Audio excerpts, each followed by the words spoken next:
やっぱり世の中って頭のいい人間が勝つんですよね。ニヤニヤしながら言ってくる部下。こいつはいつものように俺に嫌味を言っているだけだ。だが、今まで俺が目をつぶっていたことには気づいていない。俺はうなずいた。そうだな。お前のセリフ、そっくりそのまま返してやるよ。俺は前山。40歳の会社員だ。俺は平凡な大学を出て中小企業に入り、それなりに働ければいいと思っていた。しかし、商品開発部に配属され、研究や開発をするうちに、この仕事が天職だと思うようになる。仕事が楽しくなり、充実した毎日だ。商品開発をしていて、今までに俺が開発したものが特許を取ったこともある。成果も出しているので、俺は少しずつ昇進し、今では部下を何人も持つ立場になった。その中で、最近営業部から異動になった岸田という部下がいるのだが、どうもこいつは裏がありそうだ。岸田は入社して3年目。営業部に配属されたが、営業なんて低学歴がやることだろ。この会社、俺の学歴わかってるのかよ。と愚痴っていたのが営業部長の耳に入り異動となったと営業部の同期が言っていた。商品開発部はどちらかというと大卒が多いと思う。岸田は自分の能力が活かせると思っているようだ。しかし、ずっとこの部署で働く俺に言わせれば学歴は関係ない。高学歴だから優秀なのだろうと思ったら仕事では全く使えなかったり、プライドが高すぎて上司の話も聞かなかったり、扱いづらいことも多いのだ。結局人間関係がうまくいかず、成果も出せずで辞めていった人間を何人も見ている。岸田は名門大学を出ているそうで、本人はそれを自慢しているし、プライドも高い。言ってしまえば、使えない高学歴の象徴のような人間だ。本人は全くそう思っていないところが、ますますたちが悪いのである。研究資料をまとめてくれと頼んでも、これ、俺がやる仕事ですか？俺ならもっと効率的に研究できますけど。と言ってくるようなやつだ。だったら、と研究をさせてみたが、こんなの簡単ですよ。と、上司の指示を聞かずに進めるものだから、結局必要な研究ができないこともあった。厄介者でどう指導していいか悩んでいる。どうにもならず、苦肉の策で何とか持ち上げて頼むようにしてみた。開発部なら誰でもできるような仕事を。岸田くん、他の人だと難しいんだ。高学歴の君ならすぐにできると思うから頼むよ。と岸田に言ったところ、ニヤニヤしながら、わかりました。と言って喜んでやり始めた。まあ、他の人は別の仕事で手一杯で、誰でもできる簡単な仕事は、手の空いている岸田ならすぐできるだろう、というだけのことだったのだが、この言い方はなかなかうまくいったのだ。それ以降、俺は岸田を持ち上げる言い方をし、うまく仕事をさせている。前山さんって岸田の扱いうまいですよね。と部下から言われるほどだ。そんな岸田が最近よく休憩室で誰かと連絡を取っている姿を見る。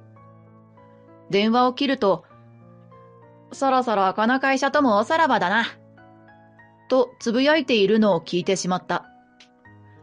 岸田は独り言が多いのだが、本人はそれに気づいてないようだ。まあ、うちを辞めるなら構わない。岸田がいなくても何も困らないし、いっそ辞めてもらった方がいいくらいだ。そう思っていたのだが、それ以降、なかなか辞める気配がない。それどころか、前山さん、この研究手伝わせてもらえませんか？と、妙に丁寧な言い方で俺に言ってきたことがある。それは今新しく開発している商品だ。特許を取れるだろうと言っている商品で、他社に取られないうちにと開発を急いでいる。俺が責任者として進めているものなのだが、経験の少ない岸田に頼めるような仕事はほとんどない。しかし、岸田が粘るので、やる気を出したのかと思い、なるべく簡単な仕事をさせるようになった。岸田は相変わらず、こんなの俺ならすぐできますよ。まだ終わってないんですかと上から目線な言い方が多いので、他の社員からは嫌われている。俺は何度も注意しているのだが、言葉遣いが治ることはなかった。ある日、俺は他の部署に用事があり、残業してから開発部に戻ると、まだ明かりがついていた。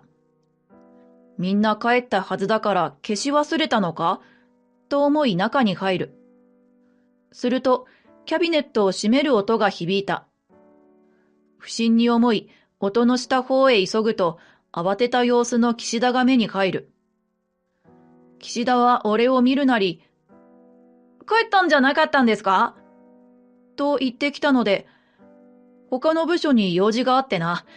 岸田は何をしてるんだと聞くと、岸田はキャビネットの方を見る。間違えてカバンに入ったままの資料があったので、途中で気づいて戻ってきたんです。誰もいなかったので自分で戻しました。納得のできる説明ではあったものの、何か違和感がある。しかし、明確なものがなかったので、俺はそのまま岸田を返した。その後、俺はやはり何か怪しいと思い、岸田をマークするようになる。それから1ヶ月後、開発が進み、そろそろ完成だというところで、俺は研究結果をまとめるために別室で残業していた。一段落ついて部署に戻ると、みんな定時で帰ったはずなのに、岸田の姿を見つける。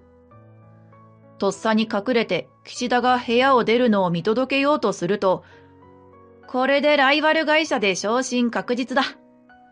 と、ニヤニヤしながら出ていく岸田。岸田はうちの会社のノウハウを持ち出していたのだ。それをライバル会社に流す気だろう。だが俺はそのことを予想していた。岸田の不審な行動の理由が確定したので、俺はにやりと笑う。もうそのノウハウは使えんぞ。と心の中で思った。そしてすぐに行動に移す。俺は笑いをこらえながら、すでに準備していた特許申請を行った。翌日、岸田は意気揚々と俺に退職願を持ってくる。俺は岸田を別室に呼び出し、辞めるのかと聞いた。岸田は大きくうなずく。ここは年功序列で出世できないし、俺の才能を活かせません。前山さんにはわからないと思いますけど、俺はもっと上に立つ人間なんですよ。うちは別に年功序列でもないし、どちらかというと実力主義なので、若手でも昇進している人はいる。岸田はそれを分かっていないのか、それとも、ただ単に自分の能力不足を認めず、出世できないのは年功序列だからだ、と思い込んでいるだけだろうか。まあ本人が辞めると言っているので、特に引き止める理由もない。俺は、わかった。これは受け取っておく。と言うと、岸田は首をかしげ。止めないんですかと言った。俺も首をかしげ。だって辞めたいんだろと言うと、岸田は少し不満そうな顔をする。何も分かっていないんですね。岸田はそう言い、俺、ライバル会社に転職するんですよ。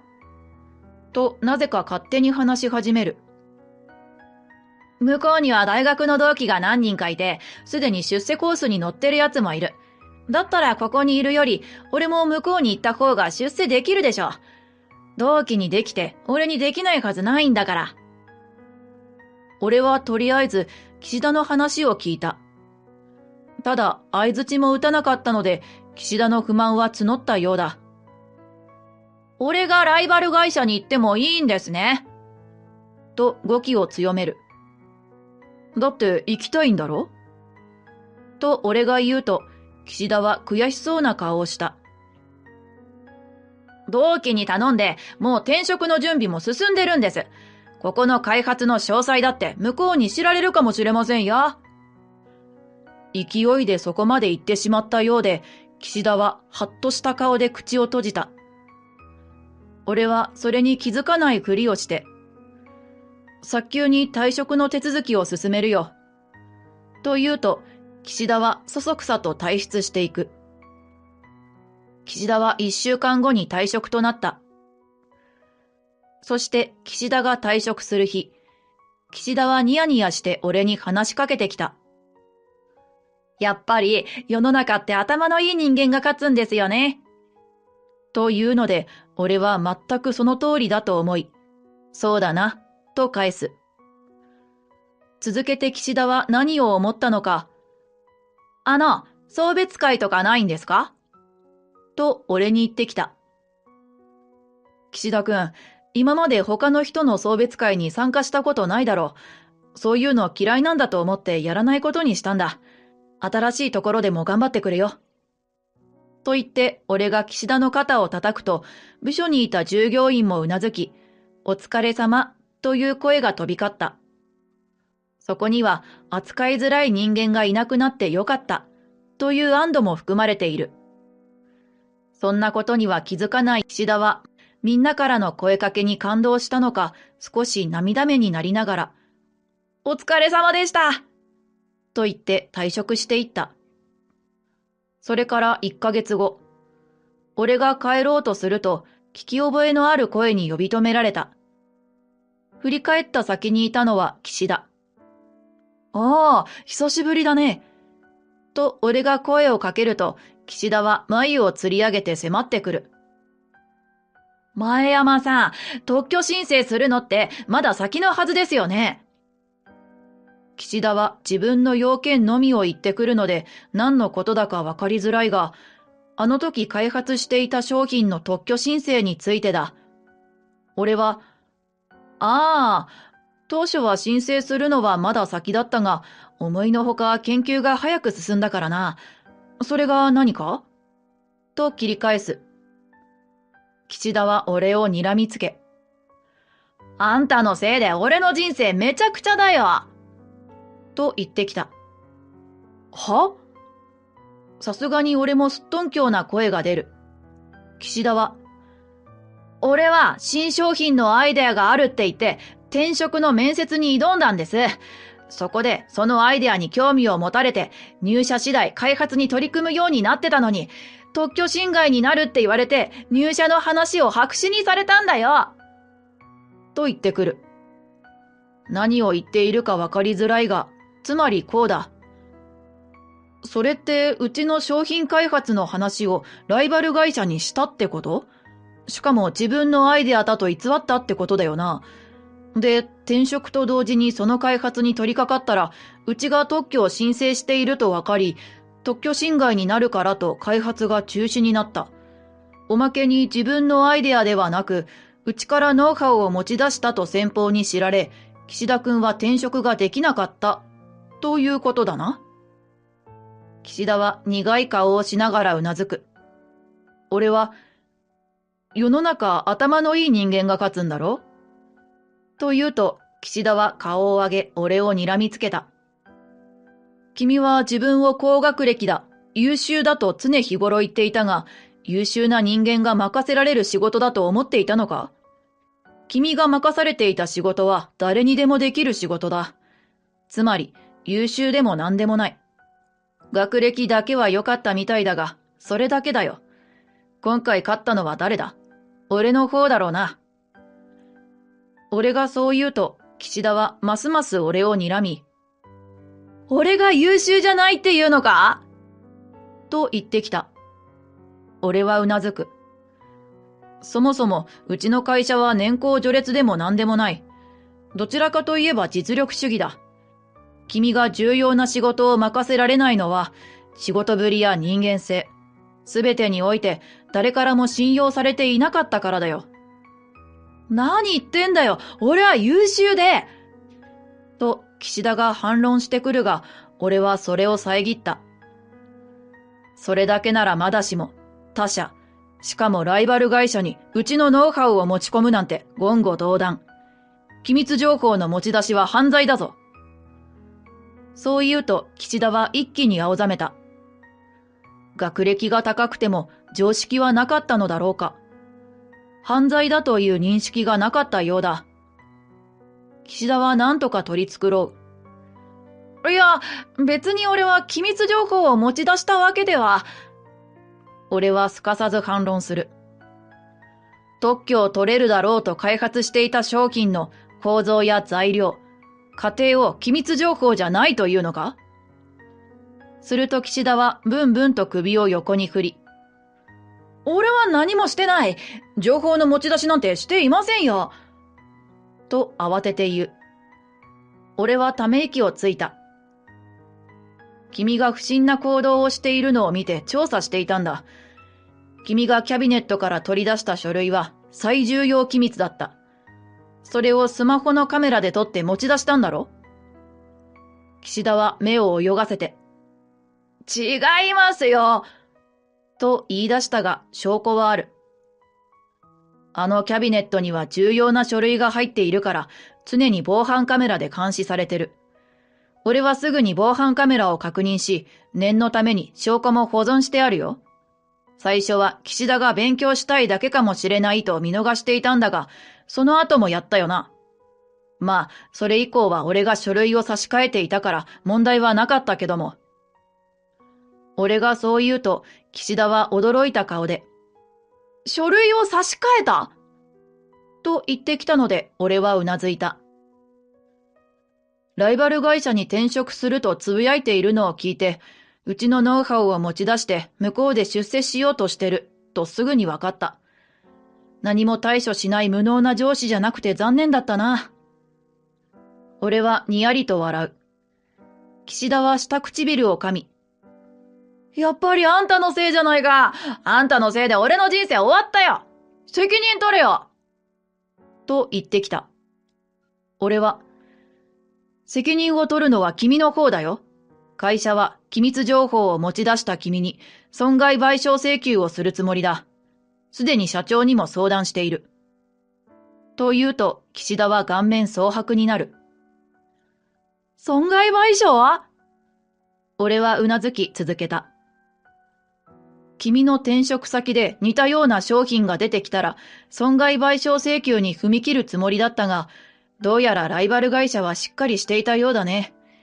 君のアイデアを聞いて調べたのだろう。その結果、うちがすでに特許出願をしていたものだから、このまま開発しても特許侵害になると思った。しかも、君自身のアイデアではなく、以前勤めていた会社の情報を盗んだと確定したわけだ。そんな人間俺でも雇わないよ。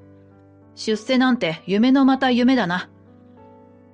そこで岸田は、うるさいとわめき出したが、その時、開発部の部下たちが会社から出てきて、俺の姿を見つけて駆け寄ってきた。前山さん、何かあったんですか？俺が部下たちに説明すると、岸田は口を挟んだ。お前らもグルかよ。みんなで俺をはめやがって。すると部下が口を開く。何言ってるんだよ。前山さんは機密情報を持ち出した岸田をかばったんだぞ。俺たちはすぐに社長に相談しようって言ったけど、前山さんだけは岸田も成長するため勉強したいのかもしれないって言ったんだ。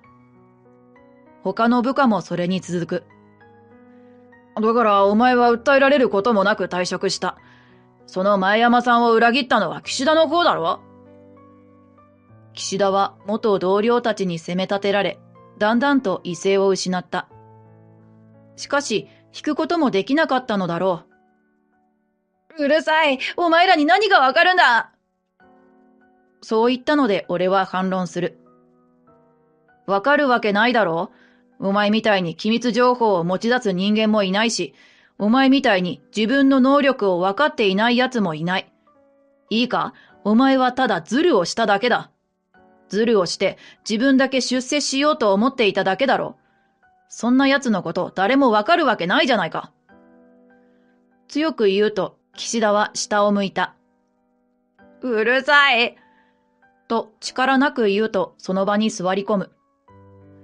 部下たちは、真山さん、行きましょう。と言って俺をその場から連れて行った。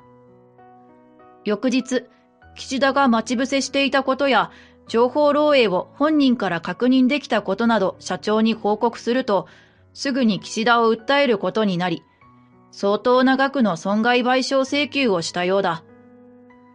一度、岸田が両親に連れられて会社に謝罪に来たので、自分の責任くらい自分で取れよ、と言ってやった。